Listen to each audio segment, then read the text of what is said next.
ஆசைக்காரன் பாசக்காரன்னு என் பிள்ளைய வளர்த்தா கடைசியில் மோசக்காரனால இருக்கான். இம்புட்டு தூரம் கஞ்சி ஊற்றி வளர்த்து என்ன பிரயோஜனம்? பெத்த தாயை மீறி ஒருத்திய வீட்டுக்கு கூட்டிட்டு வரானா அப்ப அவனுக்கு எம்பிட்டு தெனாவட்டு இருக்கணும். ஐயோ, முதல்ல எல்லாம் பொண்ணு பார்த்துட்டு போனப்ப எம்பிட்டு சந்தோஷமா என்கிட்ட மருமவளே மருமவளேன்னு போன போட்டு பேசும். இன்னைக்கு நானா வீட்டுக்கு வந்துட்டேன்னு என்கிட்ட முகம் கொடுத்து கூட பேச மாட்டேங்குது இந்த மொட்டத்தை. வயிற்றுச்சலா இருக்கு. ஊதாரி கணக்கா தெரிஞ்ச எழுத்த வீட்டுக்காரனுக்கு 25 பவுன் போட்டு மருமவ வர என் வீட்டுக்கு ஒரு வரதட்சணையும் இல்லை. இப்படி ஒன்றும் இல்லாத அண்ணாடங்காட்சியை கட்டிக்கிட்டு என்ன பண்ணி தொலைகிறது? என்னென்னமோ கனவு கண்டேனே, எல்லாத்தையும் குளித்தோண்டு புதைச்சு விட்டாய்களே. அத்தை அத்தை சரி, இந்த அத்தை சொத்தனை என்கிட்ட வந்துட்டு இருந்துச்சு, நல்லா கொத்து கொத்துன்னு கொத்தி அனுப்பிவிடுவேன். ஓடி போயிரு பாத்துக்க. அத்தை, பொண்ணு பார்த்துட்டு பரிசம் போட்டுட்டு போகும்போது மட்டும் என்னை அத்தைன்னு கூப்பிடுமா, நான் உனக்கு அம்மாவா இருப்பேன் அப்படி இப்படி. நீங்க இப்ப என்னத்த மூஞ்சி காட்டுறீங்க?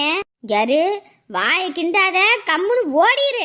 அத்தை, இப்படி எல்லாம் சொல்லாதீங்க அத்தை, நான் மாமனை நம்பி வந்துட்டேன் அத்தை. ஆமா, மாமே மண்ணாங்கட்டி. அவன் 1 ரூபாய்க்கு பிரோசனம் இல்லடி.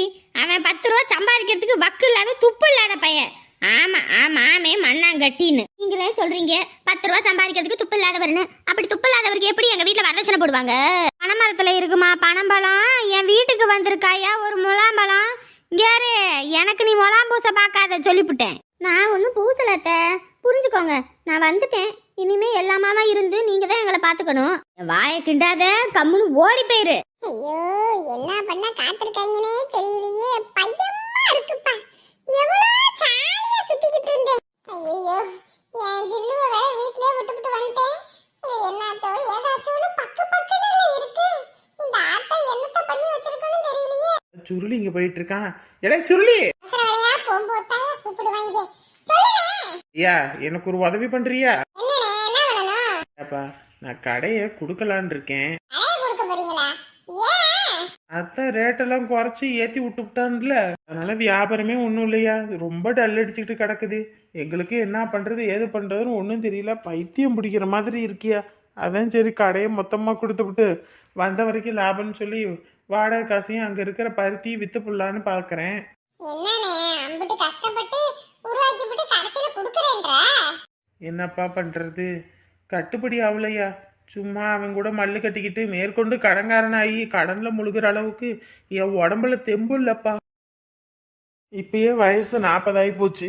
இதுக்கும் மேலேயே நான் உழைச்சி சம்பாரிச்சு என் புள்ள குட்டிங்களுக்கு ஒன்றுத்தையும் சேர்த்து வைக்க முடியாது. காலம் முழுக்க என் தலையில இந்த விவசாயம் தான், இந்த கூலி வேலை தான் எழுதி வச்சிருக்கணும் போது யாரால மாற்ற முடியும்? அதில் கூட 15 சம்பாரிச்சேன்ப்பா. இதில் கடை வச்சு ஒரு பிரோசனமும் இல்லை. முதலாளி ஆயிட்டா இவ்வளோ வரும் அவ்வளோ வரும்லாம் கணக்கு போட்டேன்.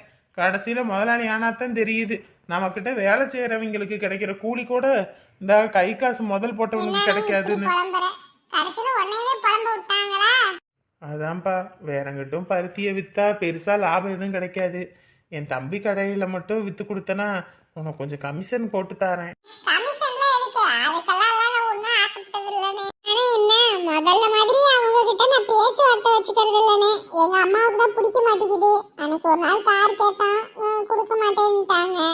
அதுல இருந்து எங்க அம்மா அவங்க கிட்ட ஒட்டு வச்சு கூட வரவு வச்சு கூடாதுன்னுச்சு. நீங்க திருதுப்புன்னு இப்படி சொல்லவும் தான் எனக்கு ஒரு மாதிரி இருக்கு. ஒரு உதவி மட்டும் பண்ணியா? தயவு செஞ்சு இந்த ஒரு உதவி மட்டும் பண்ணு, அதுக்கேத்தாப்புல கமிஷன் கொடுத்துறேன். சரி சரி, இப்ப என்ன பண்ணணும் அது சொல்லுங்க. இப்போ நம்ம குடோன்ல பார்த்தீங்கன்னா ஒரு 20 டன் இருக்குப்பா பருத்தி. அதுவும் இல்லாமல் நம்ம கடைக்குள்ள வந்து ஒரு டன்னு பருத்தி கிடக்கு. சரி, அப்ப 21 டன் மொத்தம். ஆமாய்யா, மழை காலம் வேற வந்துருச்சா, அதனால வந்து எதுவுமே பண்ண முடியலையா. வச்சிருந்தாலும் வீணா போயிடும். வீணா போய் வம்பா போச்சுன்னா ஒன்றும் பண்ண முடியாதுல்ல. அதான் கொஞ்சம் என்னன்னு பார்த்து வித்து கொடுத்துரு. சரிங்கண்ணே. கிலோவுக்கு 3 ரூபா கூட போட்டு தரேன்ப்பா. கிலோவுக்கு 3 ரூபாயா? அப்ப 21 டன்னுக்கு 3 ரூபானா இதுல பல்க் அமௌண்ட் கிடைக்கும் போலயே. என்ன அவ்வளோலாம் வேண்டானே. இல்லப்பா, வெளியில வித்தா எனக்கு எப்படி லாபம்ன்றது கம்மியாக தான் கிடைக்கும். அதுவே அவன்கிட்ட வித்தா எப்படி 30 ரூபா எனக்கு லாபம் தானே. அதில் ஒரு 3 ரூபா கொடுக்கறதுல ஒன்றும் நான் குறைஞ்சிட மாட்டேன்ல. சரிங்கண்ணே, சரி, என்னன்னு பார்த்துட்டு சொல்றேன். சரிப்பா, சரி. வரேண்ணே. நம்ம கில்லு சொன்ன மாதிரி கை மாத்தி விட்டாலே ஒரு பல்க் அமௌண்ட் கிடைக்கும் போலயே. ரைட்டு, இனி வேலையை பார்த்துட வேண்டியதுதான். வாங்க சாமி, என் மாப்பிள்ளை உங்ககிட்ட தான் என்ன இதுன்னு கேட்டுட்டு வர சொன்னாரு. நீங்களே பார்த்து சொல்லுங்க.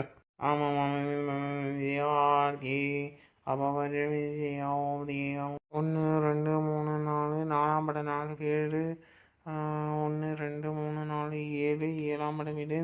நீங்க இப்ப கடைக்கு எதை கேட்டு வந்திருக்கீங்க? எதை கேட்டு வருவாங்க? கடையில எப்பயும் வியாபாரம் நல்லபடியா ஓடிக்கிட்டு இருந்துச்சு. என்னன்னு தெரியல, இன்னைக்கு சுத்தமா வியாபாரமே இல்ல. காலையில இருந்து இப்ப வரைக்கும் ஒருத்தர் கடை பக்கம் வரல. ரொம்ப கஷ்டமா இருக்கு. அதான் சரி, இவங்க அண்ணன் வீட்டுல இருந்து செஞ்சு கிஞ்சு வச்சுட்டாங்களா என்ன அப்படின்னு தான் பாத்துட்டு போவோம்னு வந்தோம். என்னன்னு பார்த்து சொல்லுங்க. எப்பா கடை திறந்த நாள்ல இருந்து ஒரு பஞ்சாயத்து வந்திருக்கோம், வந்துச்சா? ஆமா ஆமா வந்துச்சு. வாழ்க்கையை மாத்தணும்னு நினைச்ச பஞ்சாயத்து வாழ்க்கையை தலைகீழா புரட்டி போட்டுருச்சு, வந்துச்சா? ஆமா ஆமா அப்படித்தான் கிடக்குது. நிம்மதி இல்லாத ஒரு பொழப்பு பொழைக்கிறாங்க. என் மாப்பிள்ளையும் என் பொண்ணும் கஷ்டப்படுறாங்க. ஆனா கஷ்டத்துக்கு ஏத்த பலன்னு தான் கிடைக்க மாட்டேங்குது. சொந்தம் பந்தம் அக்கம் பக்கம் தெரிஞ்சவன் தெரியாதவன் போறவன் வாரவன் அப்படின்னு சொல்லி வந்தவன் வராதவன்னு எல்லாரோட கண்ணும் ஓவரா இருக்கு. ஆமாங்க ஆமாங்க, கண் பார்வை தான் அதிகமா இருக்கே. வெள்ளி செவ்வாய் 4 பூசணிக்காயை வாங்கி 4 பக்கமும் நல்லா சுத்தி சதுர அடிச்சு விடுங்க, எல்லா கண்ணும் பட்டோ பறந்துடும். அதை சொன்னா எங்க கேக்குறாங்க? நம்மளே தான் செய்யணும். அதை சொன்னா அதை செய்யாதீங்க இதை செய்யாதீங்கன்னு வாரு. கல்லடி பட்டாலும் கண்ணடி படக்கூடாதுப்பா, அப்புறம் பின்னாடி எந்திரிக்க முடியாது. ஆமா ஆமா அப்படித்தான் இருக்கு. இப்ப என்ன செஞ்சிருக்கா என்ன? செய்வனெல்லாம் ஒன்றும் இல்லப்பா, கண் பார்வை ஓவரா இருக்கு, ஓம்பழுப்பு அதிகமா இருக்கு. நல்லா இருக்கானே, நமக்கு அப்புறம் கடை தொடங்கி நல்லா இருக்கானே அப்படின்ற வயிற்றுச்சல் தான், வேற ஒன்றும் இல்லை. தெரிஞ்சவன் தெரியாதவன் கூட பழகினவனே குளிப்பறிக்க வாய்ப்பு இருக்கு. கூட பழகினவனா? ஆமா ஆமா ஆமா, இவங்க அண்ணங்காரன் அப்படித்தானே, கூட பழகியே இல்ல பக்கத்திலேயே கடையை போட்டான். எல்லாம் கேடு கெட்டவனுங்களா இருக்கானுங்க. எவனையும் நம்ப முடிய மாட்டேங்குது இந்த காலத்துல. எல்லாத்துக்கும் காரணமே நம்ம கூடயே இருந்தானே, இன்னைக்கு நம்மளை மீறி போயிட்டானே அப்படின்ற ஒரு இதுதான். ஆமாங்க, வீட்டுல பெத்தவங்களே வயிற்றுச்சல் படுறாங்கன்னா அப்புறம் என்னத்த சொல்றது? நேரக்கிரகம் அப்படிதான் இருக்கு. கோவிலுக்கு போய் விளக்கு போட சொல்லுங்க, எல்லாம் சரியாயிடும். சரிங்க சரிங்க. அப்புறம் பிள்ளைக்கு ஏதோ ஒரு நல்லது நடக்குமா என்னன்னு பார்த்து சொல்லுங்க. வர்றதுக்கு வாய்ப்பு இருக்குது, ஆனா வந்தா பல கஷ்ட நஷ்டங்களை அனுபவிக்க வேண்டிய நேரங்காலமும் இருக்குது. என்னங்க இப்படி சொல்றீங்க? எந்த ஒரு நல்ல நேரம் பார்க்காம இவங்க பாட்டுக்கு தாலியை கட்டியிருக்காங்க. அந்த தாலி தோசைன்றதுனாலதான் இவங்களுக்கு இவ்வளோ கஷ்டமும் வந்துகிட்டு இருக்கு. அதுதானே, நம்ம பேச்ச எங்க கேட்கறாங்க? அவசரம் கொடுக்க மாதிரி அவசரப்பட்டுக்கிட்டுல கல்யாணம் பண்ணாங்க. இப்படியே தான் வாழ்க்கை இருக்குது. இதை மாற்றத்துக்கு என்னதான் வழி? ஒரு வழிதான், பெத்தவங்கள்ட்ட இருந்து ஒரு காலில் விழுந்து ஒரு திருநீரை வாங்க சொல்லுங்க. முடிஞ்ச அளவுக்கு ஏழை எளியவர்களுக்கு சாப்பாடு போட சொல்லுங்க. சாப்பாடு போடுறதுனா வீட்டில் சாப்பாடு ஆக்கி வச்சுப்புட்டு வராங்கல்ல கடைக்கு வெளியே அங்கங்க, அவங்களுக்கு இல்லைப்பா, சாப்பாட்டுக்கே வழி இல்லாமல் ரோட்டில் சைடில் உக்காந்துருப்பாங்க பார்த்தீங்களா, அவங்கள மாதிரி ஆளுகளுக்கு போடுங்க. நல்லது யாராவது தேடி வராங்க அப்படின்னா 4 காசு பணம் கொடுத்து உதவ சொல்லுங்க. அதுதான் இவங்களுக்கு இப்ப பின்னாடி விளைவா வரப்போகுது. இந்த காலத்துல வாய் பசிக்குதுன்னு சொல்லிட்டு சோறு போட்டாலே இங்கிட்டு திரும்பி நீ எனக்கு என்னடா செஞ்சுட்டு போற காலமா இருக்கு. இதுல என்னங்க நீங்க வேற காசை கொடுத்துட்டா அதுக்கப்புறம் திரும்பி கூட பார்க்க மாட்டானுங்க. நான் சொல்ற கடமைக்கு சொல்லிட்டேன், அதுக்கப்புறம் உங்களுடைய விருப்பம். சரிங்க, இப்போ எந்த பிரச்சனையும் இல்ல? அதெல்லாம் எந்த பிரச்சனையும் இல்லை. சரிங்க சரிங்க. ஆனா கூட இருந்து குளிப்பறிக்கிறதுக்கு வாய்ப்பு இருக்கு. அதனால என்ன ஏதுன்னு கொஞ்சம் தெளிவா பாத்துக்கோங்க. ஐயோ யாருன்னு தெரியலையே, இவரு வேற இப்படி சொல்றாரு, பயமா இருக்கே. வெளிய தலகாட்ட முடியல. சி, எது கழுவுற? அவ செத்துட்டான்னு ஒப்பாரி வைக்கிறியா? இல்ல நான் உசுரோட இருக்கனே, இன்னும் உசுறு போகாம அப்படியே உயிரோட இருக்கானேன்னு சொல்லி ஒப்பாரி வைக்கிறியா? என்னங்க இப்படி பேசுறீங்க? ஆயிரம் இருந்தாலும் ஒத்த புள்ள, இப்படி ஒத்த புள்ளைய பணமர கணக்கா வளர்த்து இப்படியா தறி கட்ட விட்டுவிட்டோமேங்க. பாக்குற 4 பேர் சாதிச்சன என்ன பேச போதோ தெரியலையேங்க. பேச போகுதாவா? ஏண்டி ஏற்கனவே பேசிக்கிட்டு தெரியுது, வெளியே தலை காட்ட முடியல. என்ன புள்ள லட்சணமா வளர்த்து வச்சிருக்காங்கன்னு அவளை கேவலப்படுத்தி பேசுறாங்கடி. அது மட்டும் இல்ல, இம்புட்டு தூரம் வளர்த்து ஆளாக்கின அப்பனுக்கு கல்யாணம் பண்ணி வைக்க தெரியாத, இவன் கல்யாணம் பண்ணி வைக்கிறதுனாலதான் இந்த புள்ளையே அப்படி பறந்துருச்சு அப்படின்லாம் பேசுறாங்கடி. நீங்களும் அவங்க கேட்ட நகை நட்ட போடுறேன்னு ஒரு வார்த்தை சொல்லி இருக்கலாம் இல்லைங்க. ஏண்டி பைத்தியக்காரி சிரிக்கி, நீ என்ன காசு உங்க அப்பா வீட்டுல இருந்து கொண்டு வந்து வச்சிருக்கிய? இல்ல எங்க அப்பா இங்கிட்டு பணம் இங்கிட்டு வளர்த்து வச்சுக்கிட்டு இருக்கானே கேட்டோன்னே பறிச்சு கொடுக்கறதுக்கு? அண்ணனுக்கு வேலைக்கு போய் 10 சம்பாதிச்சு சாப்பாட்டுக்கே சரியா போயிருது. இதுல உங்களுக்கு உடுத்துறதுக்கு துணி வேற, ரோட்டு சைடுல ஒரு சேலை துணியை விடுறது இல்ல. அது வேணும் இது வேணும், போற வரவனுக்கு எவனையும் விடுறது இல்ல. அது வாங்கி கொடுங்க திங்க, இதை வாங்கி கொடுங்க திங்கன்னு சொல்லி தின்னே அழிச்சு கட்டிவிட்டு இப்ப பேசுறியா பேச்சு? அப்படி தூக்கி போட்டு மிதிச்சு போடுவேன் பார்த்துக்க. அந்த அம்மா என்னமோ முதல்ல ஒரு நகையும் வேணாம் நட்டும் வேணாம் பொண்ணை மட்டும் கொடுத்தா போதும்னுச்சு. அதுக்கப்புறம் எனக்கு இவ்வளோ வேணும் அவ்வளோ வேணும்னுச்சு. சரி உங்கள் கேட்குற கடமைக்காக 3 பவுன் போடுறேன், கூட சேர்த்து ஒன்று ஒரு 5 பவுனா போட்டுறேன், 2 பவுன் சேர்த்து கடன் உடனே வாங்கின்னு சொன்னேன். சரின்னுச்சு. அதுக்கப்புறம் இப்போ வந்து என் பையனுக்கு அவ்வளோ வேணும் என் பையனுக்கு இவ்வளோ வேணும்ன்ட்டு அது என்னமோ 15 பவுன் போடுறது. எங்கே போகிறது? எங்கள் அப்பனும் பணக்காரன் கிடையாது, உங்கள் அப்பனும் பணக்காரன் கிடையாது, நினச்சோன்னே எடுத்துகிட்டு வந்து போடுறதுக்கு. அதனால வேண்டான்னு சொன்னேன். உடனே உன் புள்ள அவளைதான் கட்டுனா கட்டுவேன், இல்லைன்னா அவ்வளோதான் அப்படி இப்படின்னு சொல்லி எங்கே போய் நிற்கிறா பாரு. எங்க மாப்பிள்ளை வீட்டுக்கு ஃபோன் போட்டு பேசுங்க, அவள் அங்கே தான் போயிருக்காளா இல்லை வேற எங்கிட்டும் போயிருக்காளான்னு பயமா இருக்குங்க. வயசு புள்ள வேறங்க, கோபத்தோட பைய தூக்கிட்டு போயிருக்காளேங்க. அரே ஒரு சில ஜென்மத்துக்கு சொன்னா புரியும், ஒரு சில ஜென்மத்துக்கு பட்டாதான் தெரியும். அதனால உன் பிள்ளைல பட்டு அனுபவிக்கிட்டோம். இனிமே அவளுக்கு நமக்கு எந்த ஒட்டும் கிடையாது உறவும் கிடையாது. அப்படியெல்லாம் பேசாதீங்க, நம்ம புள்ளைங்க. பிள்ளையாவது புண்ணாக்காவது வேணான்னு தூக்கி வீசிட்டு போயிட்டால, இனி அவளை நம்மளும் தூக்கி வீசிட்டோம், அவ்வளவுதான். இப்படி பேசணும் எப்படிங்க? வாய்க்கிட்ட கம்மல் போயிரங்கிட்டு மூஞ்ச மோகர கட்டையும் என் ஆசை எல்லாத்தையும் குழி தோண்டி புதைச்சுப்புட்டுல வந்து உக்காந்துருக்கா. வந்துட்டால ஜில்லு ஜொல்லுன்னு தாய் இங்க சாவ கிடக்குறேன். இப்ப என்ன அவ உனக்கு தாலி கட்டி முறைப்படி பொண்டாட்டி கூட ஆகல. சாப்பிட்டியாவா? சாப்பிட்டியா? ஏமா அப்படி பேசுற? பாவம் இல்லம்மா, என்ன நம்பி வந்துட்டாளம்மா. விளக்க மாத்து கட்டைக்கு பட்டு குஞ்சம் கேக்குதாமா. ஏமா கம்மனி இருமா, நம்பி வந்த பிள்ளைய என்ன போய் எங்க நடுத்தருவில விட முடியும்? உங்ககிட்டலாம் பேசி வேலைக்கு ஆகாதுடா, உங்ககிட்ட பேசி வேலைக்கு ஆகுது. அவங்க அப்பனுக்கு போன போட்டு இன்னைக்கு கிழிக்கிற கிளிய மட்டும் பாரு.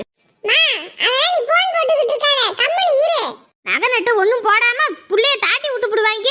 நான் வச்சு சோறு போடுவேன், சோறு வாய் கிண்டாத. பப்பு பாருங்க பப்பு, இப்படிதான் பேசுறாங்க முதல்ல இருந்து. நான் என்ன சொல்றதுனே தெரியல. நான் ஒரு சந்தோஷமான விஷயம் பேசலாம்னு வந்தேன், அதுக்குள்ள இது பாரு என்ன வேலை பாக்குதுன்னு. யோ புள்ளைய வளர்த்து வச்சிருக்க, என்னையா நகை நட்டு போடுறதுக்கு வக்கு இல்லாம புள்ளைய அப்படியே தாட்டி விட்டியோ? என்னது தாட்டி விட்டனா? யாரு? எப்ப என் புள்ள என் வீட்டை விட்டு போனாலும் அப்பயே செத்துட்டான்னு நான் தலைமுழிக்கிட்டேன். இனிமே நீ எனக்கு போன் பண்ண அவ்வளவுதான் சொல்லிட்டேன், அவகிட்டையும் சொல்லிடு. உங்களை பத்தி எனக்கு தெரியாதாடா? வீட்டை விட்டு பொண்ணு போனோன்னு இவங்க தலைமுழிக்கிடுவாங்களாம். அதுக்கப்புறம் ஒரு நல்லது கெட்டதுக்கு வந்து கூடி கும்மால அடிப்பாங்களாம். உங்களை மாதிரி எத்தனை ஆளுங்களை நான் பார்த்துருக்கேன் என்னோட சர்வீஸ்ல. ஒழுங்க மரியாதையா போட வேண்டிய நகையை போட்டா இந்த பிள்ளை இங்க இருப்பா, இல்லையா இப்பயே பத்தி விட்டுருவேன் பாத்துக்க. நீ அவளை பத்தி விடு, இல்ல பத்தாம கூட விடு, அது எனக்கு தேவை கிடையாது. ஆனா அவளை நான் தலைமுழிக்கிட்டேன்னு மட்டும் சொல்லு. அப்படியா? இனிமே உன் பிள்ளைக்கு என்ன நடந்தாலும் ஏது நடந்தாலும் நீ கேட்க மாட்டே, அப்படிதானே? ஆமா, இனிமே அவளுக்கு என்ன நடந்தாலும் அப்பனா நான் வந்து கேட்க மாட்டேன். எனக்கு அவளுக்கு எந்த ஒட்டும் கிடையாது உறவும் கிடையாது. எனக்கு பிள்ளைங்களே இல்ல, அவள்கிட்ட சொல்லிடு.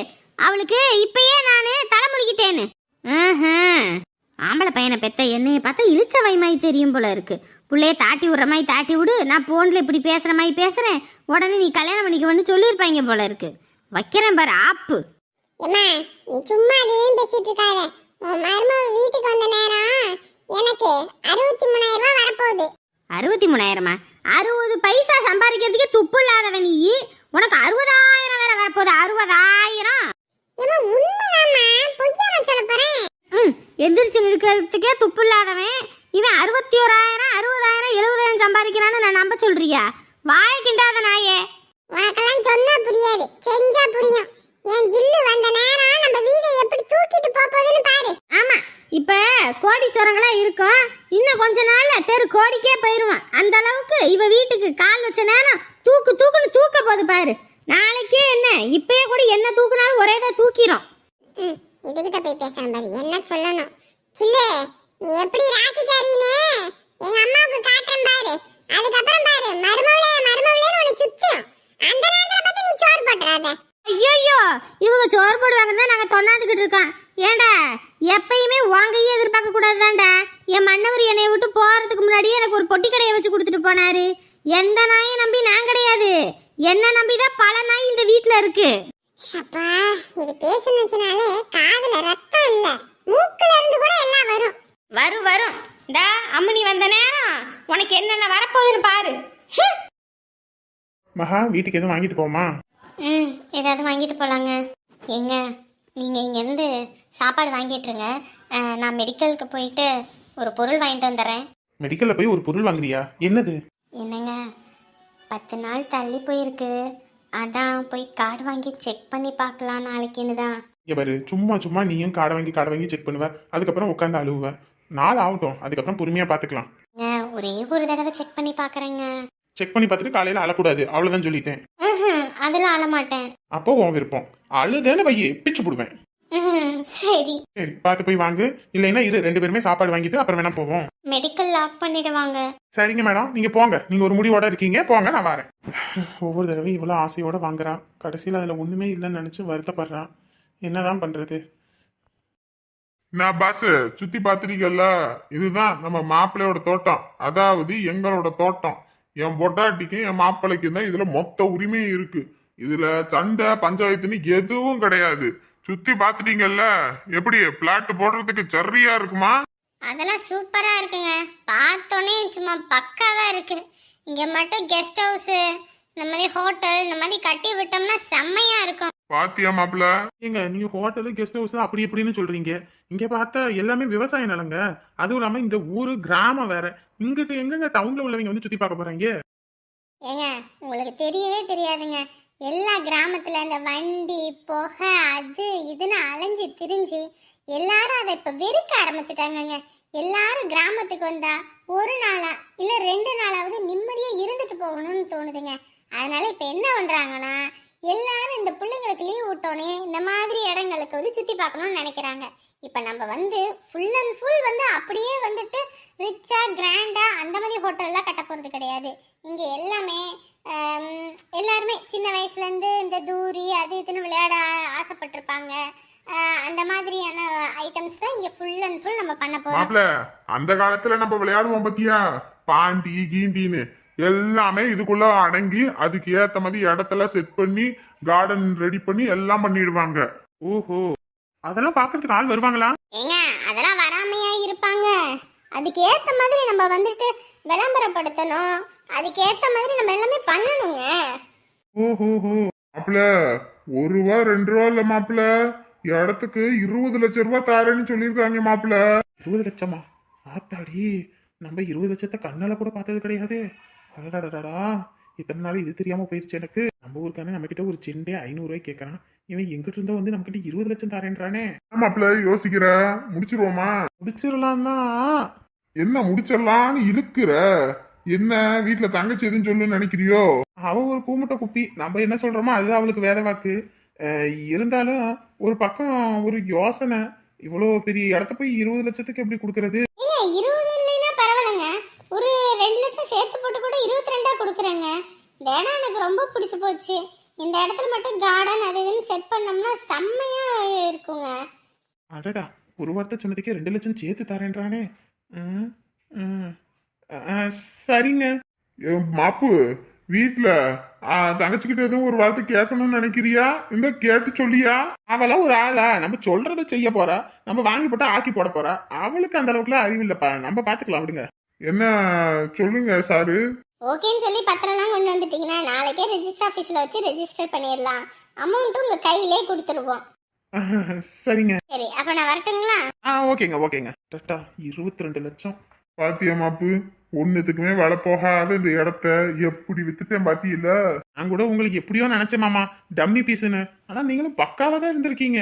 அப்படியெல்லாம் இருக்கேன் மாப்பிள்ள, என்கிட்ட அறிவு அப்படியே அருவி ஊத்துது. ஆனா என்ன பண்ணி தொலைறது, உங்க ஒக்கா கறிக்கு தான் அதெல்லாம் புரியாது. ஆமா ஆமா, அதுவும் சரிதான். விற்கிறோம், காசை வாங்குறோம். உங்க பங்காளி இருக்கானே, அவன் முன்னாடி நம்ம காரை வாங்கி ஓட்டுறோம். என்ன சொல்றீங்க? சரிங்க மாமா. ஏக்கா, யார் இவன் எரும மாட்டுக்கு பேண்டையும் சட்டையும் போட்ட மாதிரி வந்து நிக்கிறான்? யார் வேணும் உங்களுக்கு? ஜானகிக்கா இருக்காங்களா? ஏக்கா, உங்ககிட்ட தாங்க கேக்குறேன், இருக்காங்களா இல்லையா? உள்ளதான் இருப்பா. ஏக்கா, அவங்கள கொஞ்சம் கூப்பிடுங்கக்கா. என்னடா இது, நல்லாதான் பேசிக்கிட்டு இருந்துச்சு, திடீர்னு வாய் கோணிக்குச்சு. ஜானகிக்கா, ஜானகிக்கா.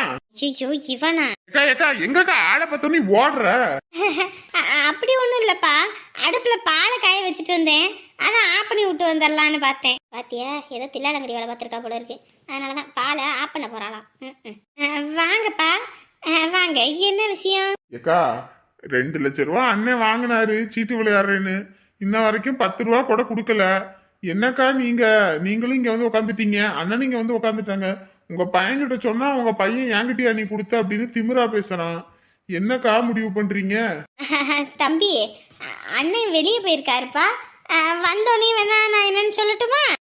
ஊரை சுற்றி கடனை வாங்கிட்டு இங்கே வந்து உட்காந்துருக்குதுங்களா? இருக்கட்டும், இன்னைக்கு அவர் வந்தோடனையும் இதுங்களை அடிச்சு இதை வச்சே துரத்துறேன். எனக்கும் கஷ்டம்க்கா. முதல்ல எல்லாம் நான் கேட்டதில்ல, ஆனா இப்ப எனக்கும் கஷ்டன்றதுனாலதான் கேக்குறேன். கொஞ்சம் பார்த்து ஏற்பாடு பண்ணி கொடுங்கக்கா. நான் தரேன்பா, ஏற்பாடு பண்ணி தரேன். சரி, நான் வரட்டுமாக்கா? சரிப்பா, வராத அப்படியே கிளம்பிடு. போயிட்டு வாப்பா. ஊரை சுற்றி கடனை வாங்க வேண்டியது, இங்கே வந்து ஒளிஞ்சிக்க வேண்டியது, எல்லாம் நேர கிரகம்.